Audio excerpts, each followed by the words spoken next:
Muy buen día.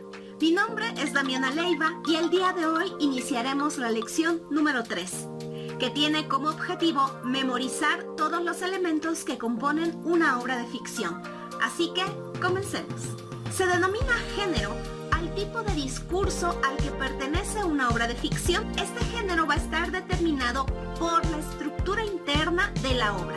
Para esta asignatura vamos a tomar en cuenta dos tipos de géneros.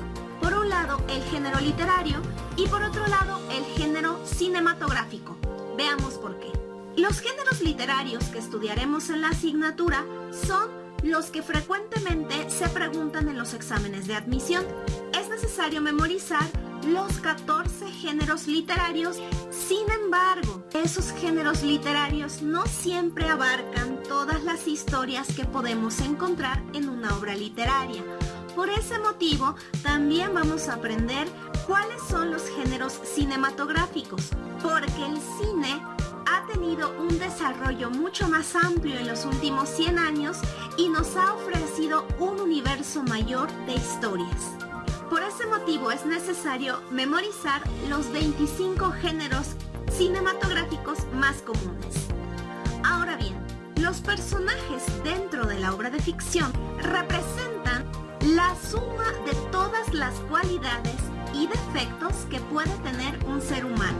También pueden existir personajes que son animales o son cosas. Sin embargo, es muy importante advertir que, aunque sean cosas, están humanizadas. Es decir, poseen cualidades y defectos como los seres humanos. Para conocer verdaderamente a un personaje, tenemos que fijarnos en su carácter. Pero este carácter únicamente se va a desvelar ante nuestros ojos en el momento en el que se enfrenta a un conflicto. Necesita estar bajo máxima presión para que de verdad conozcamos sus sentimientos más profundos. Hay tres tipos de personajes recurrentes en una obra de ficción. En primer lugar tenemos al protagonista. Es el personaje que guía la historia y es con el que el público normalmente se siente identificado. En contraparte, tenemos al antagonista, que representa las fuerzas opuestas al protagonista y realizará hasta lo imposible para que el protagonista no logre su cometido. Por último, tenemos a diversos personajes secundarios. Estos personajes pueden ayudar o perjudicar tanto al protagonista o al antagonista en la búsqueda de sus deseos. Además de estos personajes, es usual que encontremos a alguien denominado narrador y, como su nombre lo indica, le encontramos como una voz y narra diferentes aspectos de la historia. Nos ofrece toda la información necesaria que los personajes no dicen.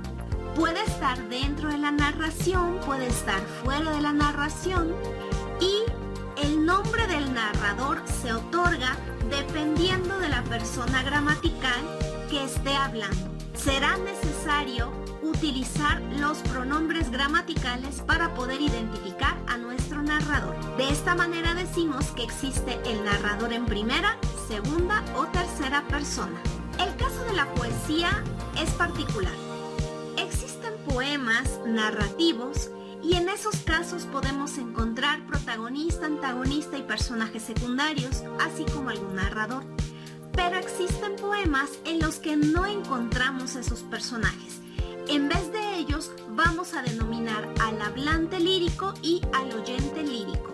El hablante lírico es la voz que está hablando dentro del poema y el oyente lírico es ese oyente hipotético al que están dirigiendo la historia que acontece en el poema. Al igual que con los narradores de la prosa, el hablante y el oyente lírico va a recibir su nombre dependiendo de la persona gramatical que esté hablando. Puede ser un narrador en primera, segunda, tercera persona del singular o en primera, segunda y tercera persona del plural. Lo mismo ocurrirá con el oyente lírico. La ambientación en una obra de ficción se puede referir a todos los objetos, mobiliario y materiales que aparecen en la obra. Es importante que guarde verosimilitud con la historia que se esté narrando, pero también la ambientación implica otros elementos. Por ejemplo, el periodo, que es el lugar temporal en donde acontece la historia. Acontece en el presente, acontece en un futuro hipotético, acontece en el pasado. La duración se refiere al tiempo de vida de los personajes mientras ocurre la historia. La localización es la geografía que se describe durante la narración. Y por último, el nivel de conflicto es aquel que vive nuestro protagonista. Hay tres tipos de conflicto. El conflicto interno, que es el conflicto que tiene el protagonista consigo mismo dentro de sus pensamientos y sus reflexiones. El conflicto personal es el conflicto que tiene el protagonista con algún otro personaje cercano a él, familia, amistades, en fin.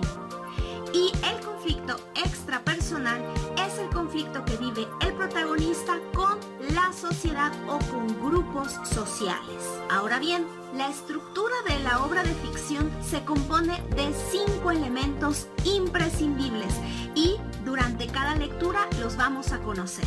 Primero tendremos el incidente incitador. Nuestro personaje es muy feliz y de repente, un día, de la nada, su vida cambia 180 grados. A partir de ahí, el protagonista querrá regresar a su normalidad y ahí va a tener un objeto del deseo. Sin embargo, cada vez va a ser más difícil alcanzar su objeto del deseo porque hay fuerzas antagonistas que se lo impiden. Estas fuerzas van a estar realizando complicaciones progresivas cada vez más difíciles hasta llegar al momento de la crisis. En este momento el personaje tiene que decidir entre 2 opciones y cualquiera de las 2 le va a acarrear consecuencias impactantes. Una vez que ha tomado la decisión, en la crisis viene el clímax, es decir, la ejecución de esa decisión. Normalmente la crisis y el clímax van muy juntitos porque es el momento más impactante de una historia.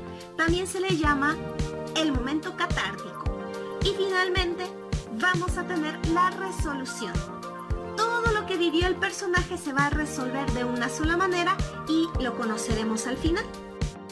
Esto ha sido todo en la lección del día de hoy. Recuerda contestar el cuestionario de la lección correspondiente, tómale la fotografía a tu libreta, conviértela en un documento PDF y súbelo a tu plataforma escolar. Nos vemos en la siguiente lección. Hasta luego.